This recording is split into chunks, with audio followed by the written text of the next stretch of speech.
Hello, my name is Lorrie Boydston and I'm a painter here from Kansas City, Missouri.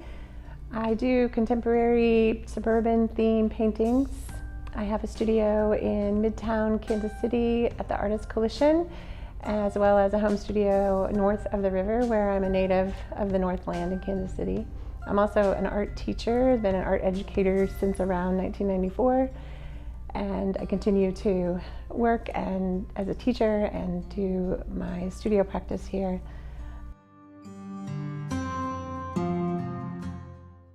Having grown up in Kansas City, I've seen the art scene in Kansas City change drastically over the last 30 years. You know, that I've been somewhat involved in art in some fashion since my early 20s, even in high school a little bit. And it kind of went from Kansas City being more as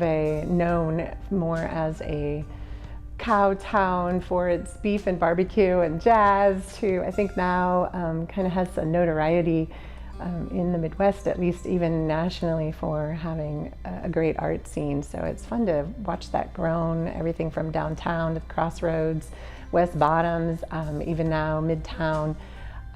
Has really changed, and I think the arts have a big part of that.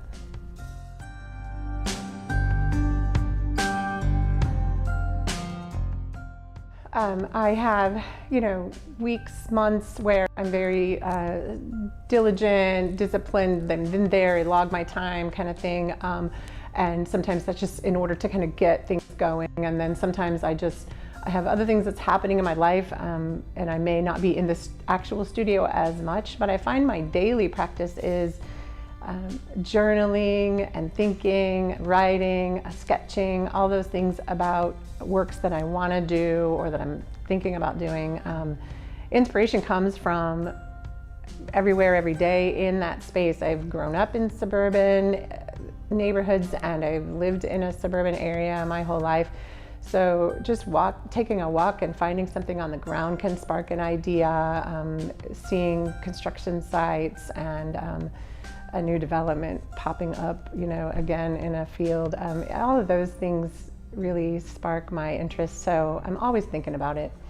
I may get down into the studio on a regular basis at least 3 to 4 days a week for anywhere from 2 to 6 hours at a time, kind of depends on what time gifts me. So. My daily practice, I don't think it ever really ends, I like that about it. Even teaching, I feel like I'm in a studio all the time anyway, so I kind of have that mindset going on.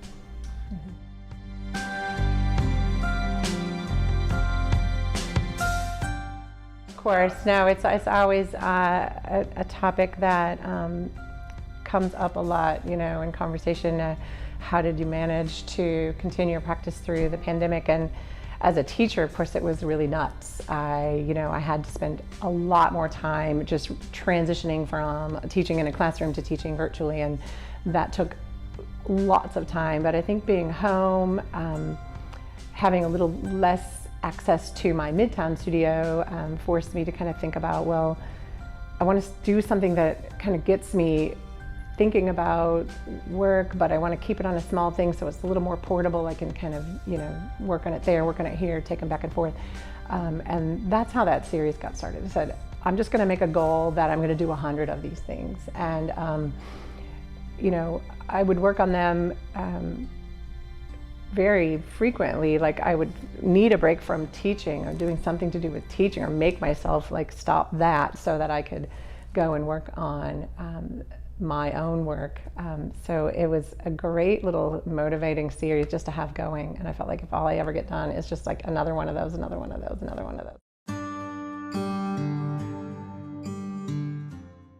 One thing that I tell my students and that I continuously realize over and over again as I visit new places or learn about another portion in history is that art has just always been there as a reaction to what's happening in a place or a time period. So it's like the visual story of history and of social constructs and everything that's happening.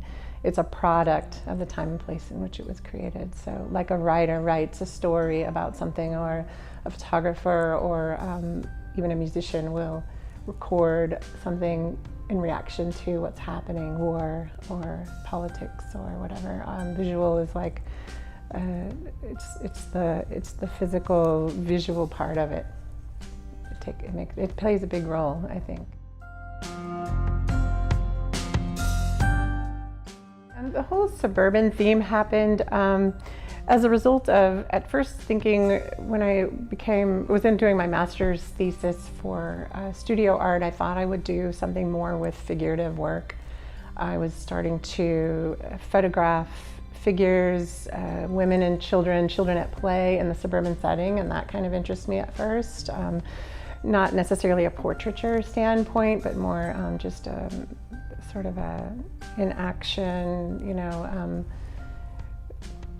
natural setting kind of thing. Well, I started cropping out the figures and moving the camera over and started to become interested in this really like super hyper green, fertilized lawn, benign space almost, that the space between the figures, and eventually the figures were not part of it at all, and I turned my focus onto the landscape of suburban life and architecture, the fabricated, man-made aspect of it, and all of the environmental implications of that.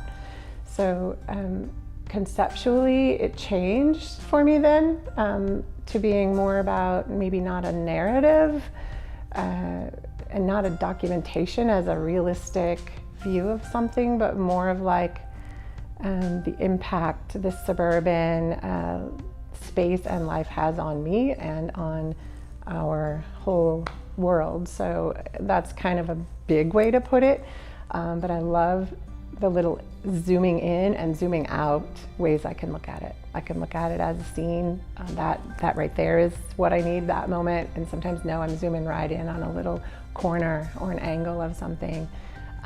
And then I transitioned into the abstract grid with the work I have here, and a whole series I started kind of as a result of finding some landscape mesh material that I laid over painting surface and started painting inside the little squares, and that whole repetition, it was a meditative thing for me, just very gratifying, but it symbolized the underlying structure, the imposed structure of suburban, subdivisions and rules and all of that, and almost the conformity of all of that. So it mimicked that. And then I just went with that, and the repetition in the squares just sort of took off into their own life as well. The book cover series that I do, which I also have one here, I work at a school, so there's always discarded books from the libraries and things, and I decided I needed to do something with those, and started painting on the covers. And they sort of tell a story, like every house has a story, and the book relates to that. So the book cover series is all windows and doors, or abstract versions of windows and doors.